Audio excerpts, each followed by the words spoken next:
Capítulo 5 das outras medidas cautelares. Artigo 319.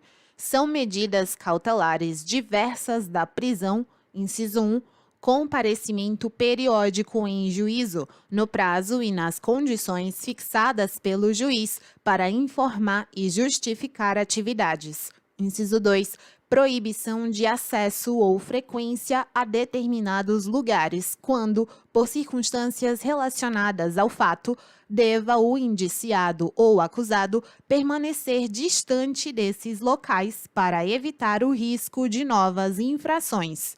Inciso 3. Proibição de manter contato com pessoa determinada, quando, por circunstâncias relacionadas ao fato, deva o indiciado ou acusado dela permanecer distante. Inciso 4. Proibição de ausentar-se da comarca quando a permanência seja conveniente ou necessária para investigação ou instrução. Inciso 5. Recolhimento domiciliar no período noturno e nos dias de folga, quando o investigado ou acusado tenha residência e trabalho fixos.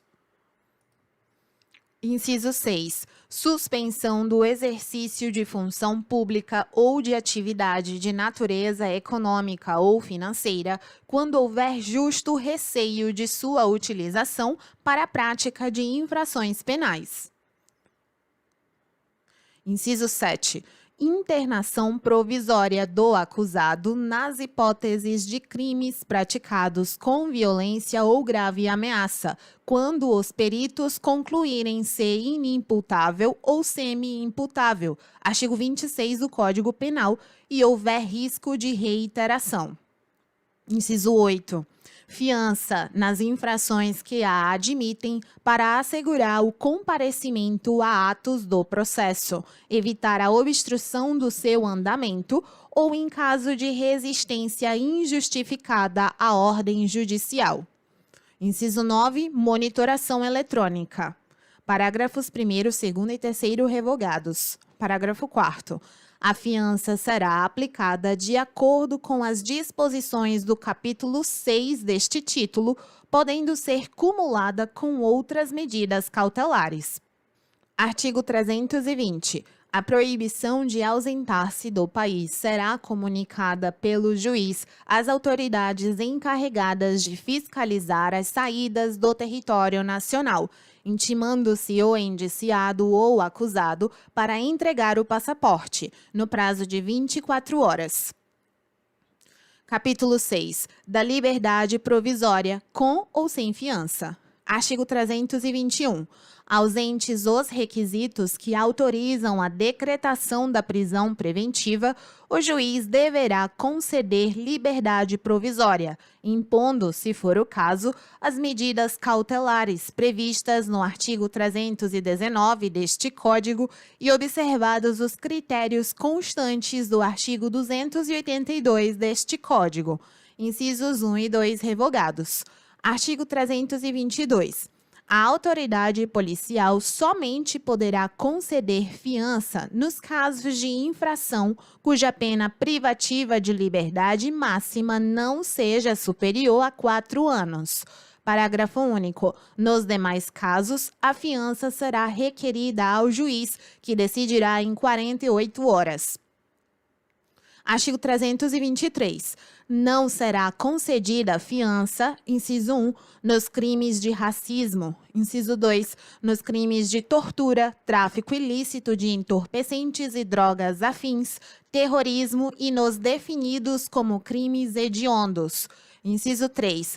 Nos crimes cometidos por grupos armados, civis ou militares, contra a ordem constitucional e o Estado democrático. Incisos 4 e 5 revogados. Artigo 324. Não será igualmente concedida fiança, inciso 1, aos que, no mesmo processo, tiverem quebrado fiança anteriormente concedida ou infringido, sem motivo justo, qualquer das obrigações a que se referem os artigos 327 e 328 deste Código. Inciso 2, em caso de prisão civil ou militar. Inciso 3, revogado. Inciso 4. Quando presentes os motivos que autorizam a decretação da prisão preventiva. Artigo 312. Artigo 325. O valor da fiança será fixado pela autoridade que a conceder nos seguintes limites. Alíneas A, B, C, revogadas. Inciso 1.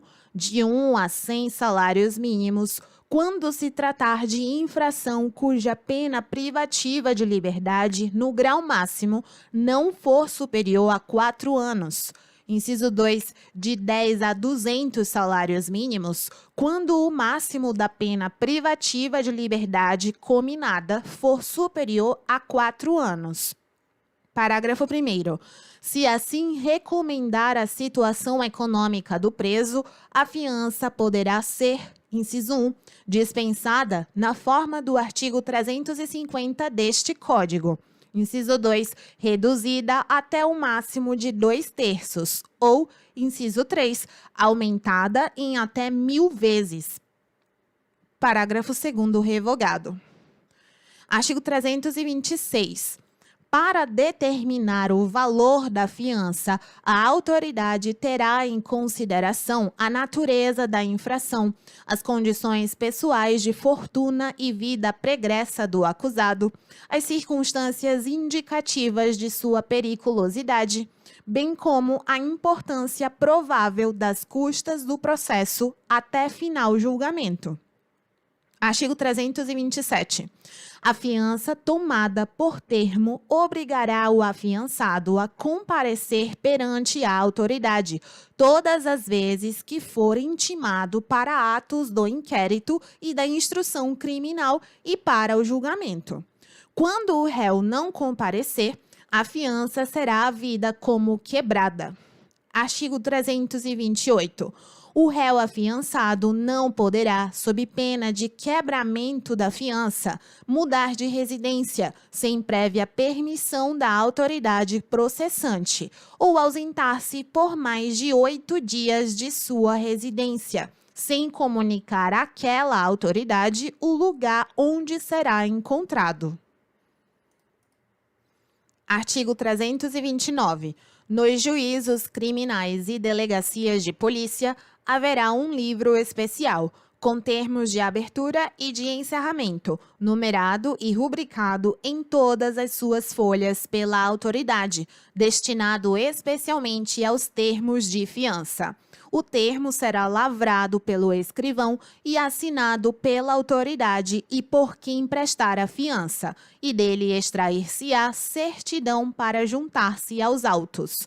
Parágrafo único. O réu e quem prestar a fiança serão, pelo escrivão, notificados das obrigações e da sanção previstas nos artigos 327 e 328, o que constará dos autos. Artigo 330. A fiança, que será sempre definitiva, consistirá em depósito de dinheiro, pedras, objetos ou metais preciosos, títulos da dívida pública, federal, estadual ou municipal, ou em hipoteca inscrita em primeiro lugar. Parágrafo 1º. A avaliação de imóvel ou de pedras, objetos ou metais preciosos será feita imediatamente por perito nomeado pela autoridade. Parágrafo 2º. Quando a fiança consistir em caução de títulos da dívida pública, o valor será determinado pela sua cotação em bolsa e, sendo nominativos, exigir-se-á prova de que se acham livres de ônus. Artigo 331. O valor em que consistir a fiança será recolhido à repartição arrecadadora federal ou estadual, ou entregue ao depositário público, juntando-se aos autos os respectivos conhecimentos. Parágrafo único. Nos lugares em que o depósito não se puder fazer de pronto, o valor será entregue ao escrivão ou pessoa abonada, a critério da autoridade, e dentro de 3 dias dar-se-á ao valor o destino que lhe assina este artigo, o que tudo constará do termo de fiança. Artigo 332. Em caso de prisão em flagrante, será competente para conceder a fiança a autoridade que presidir ao respectivo auto e, em caso de prisão por mandado, o juiz que o houver expedido, ou a autoridade judiciária ou policial a quem tiver sido requisitada a prisão. Artigo 333. Depois de prestada a fiança, que será concedida independentemente de audiência do Ministério Público, este terá vista do processo a fim de requerer o que julgar conveniente. Artigo 334. A fiança poderá ser prestada enquanto não transitar em julgado a sentença condenatória. Artigo 335. Recusando ou retardando a autoridade policial a concessão da fiança, o preso ou alguém por ele poderá prestá-la mediante simples petição perante o juiz competente, que decidirá em 48 horas. Artigo 336. O dinheiro ou objetos dados como fiança servirão ao pagamento das custas, da indenização do dano, da prestação pecuniária e da multa, se o réu for condenado. Parágrafo único. Este dispositivo terá aplicação ainda no caso da prescrição depois da sentença condenatória. Artigo 337.